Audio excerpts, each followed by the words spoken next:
গণতন্ত্র কেড়ে নেওয়া তো স্বাধীনতায় কেড়ে। জরুরি অবস্থা কিংবা মার্শাল ল জারি করলে জনগণের কোনো স্বাধীনতা থাকে না।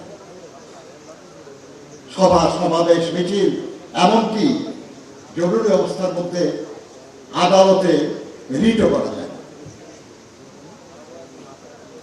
আবার সেই 9 বছর অবিরাম লড়াই করে সেই গণতন্ত্র ফিরিয়ে দিয়েছিলেন আমাদের নেত্রী দেশনেত্রী বেগম খালেদা জিয়া। এরপরে আবার ষড়যন্ত্র করে বিএনপিকে হারিয়ে দেওয়া হলো, আওয়ামী লীগ ক্ষমতায় অধিষ্ঠিত হল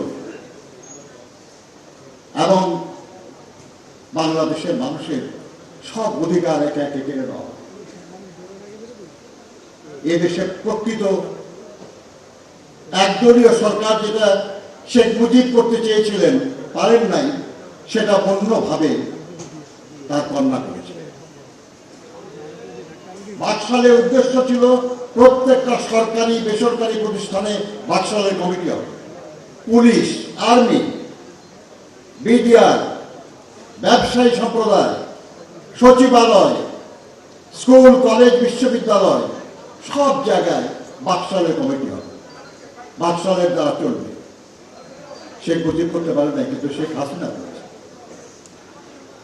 এমনকি আদালতগুলি পর্যন্ত দলীয়করণ করা হয়েছে। এই অবস্থায় জনগণকে নিয়ে তার বিরুদ্ধে যে লড়াই, দীর্ঘস্থায়ী এই লড়াইয়ের বেশিরভাগ সময় মাত্র 1-1.5 বছর আমাদের নেত্রী পেরেছিলেন। তার পরবর্তী পর্যায়ে পুরো সময় নেতৃত্ব দিয়েছেন আজকের প্রধানমন্ত্রী, আমাদের দলের চেয়ারম্যান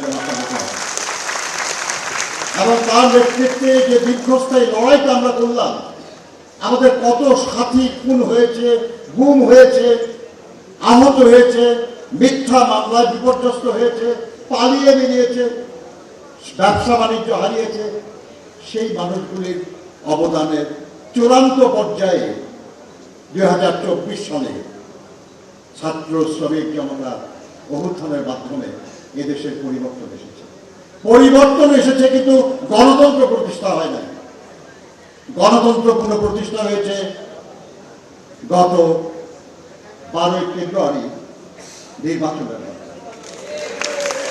সেই নির্বাচনে 2001 সালে যেমন, 91 সালে যেমন স্বৈরাচার বিরোধী আন্দোলনে আপসের নেতৃত্ব দেওয়ার কারণে মানুষ, জনগণ দেশনেত্রী বেগম খালেদা জিয়াকে বিজয়ী করেছিল। কেউ বিশ্বাস করে নাই যে বিএনপি বিজয়ী হবে, হয়েছে। এবারও হাইপ তোলা হয়েছিল যে অন্য কোনো একটা দল বিজয়ী হয়ে যাচ্ছে, কিন্তু বাংলাদেশের জনগণ কখনো হিসাবে ভুল করে না। এই দীর্ঘ সময় যারা অবিরাম লড়াই করেছে, যারা খুন হয়েছে, গুম হয়েছে, তারপরেও লড়াইয়ের ময়দান পরিত্যাগ করে নাই, সেই দল এবং তার নেতা যারা তারেক রহমানের নেতৃত্বকে এদেশের জনগণ গ্রহণ করেছে এবং এদেশের জনগণ বিজয়ী হয়েছে। আজকে সেই বিজয়ী জনগণকে তার বিজয়ের স্বাদ ভোগ করতে দিতে হবে। আমি যেটা প্রথম বলেছি যে স্বাধীনতা মানে শুধু ভূখণ্ডের স্বাধীনতা না, স্বাধীনতা মানে প্রতিটি নাগরিকের স্বাধীনতা।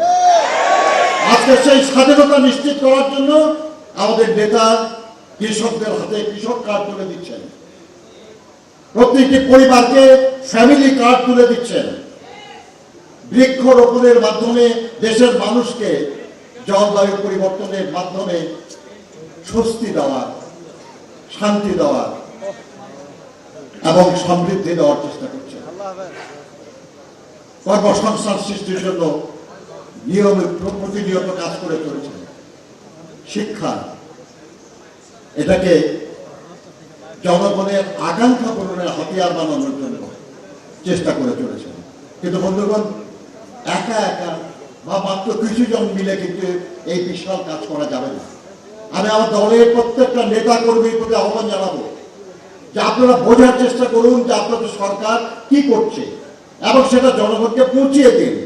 যারা এর বিরুদ্ধে অপপ্রচার চালাবে তাদের মুখের উপর শক্ত জবাব দেওয়ার জন্য আপনাদের প্রস্তুতি নিতে হবে। আমি বিশ্বাস করি আপনারা পারবেন, কারণ এর চেয়ে বড় লড়াই আপনারা বিজয়ী হয়েছেন, এই লড়াইও আপনাদেরকে বিজয়ী হতে হবে। প্রকৃত স্বাধীনতা জনগণকে পৌঁছে দিতে হবে এবং এটাই আমাদের নেতার চেষ্টা, এটা আমাদের সকলের আকাঙ্ক্ষা। আসুন আমরা সবাই মিলে স্বাধীনতার সেই আকাঙ্ক্ষা পূরণের জন্য চেষ্টা করি।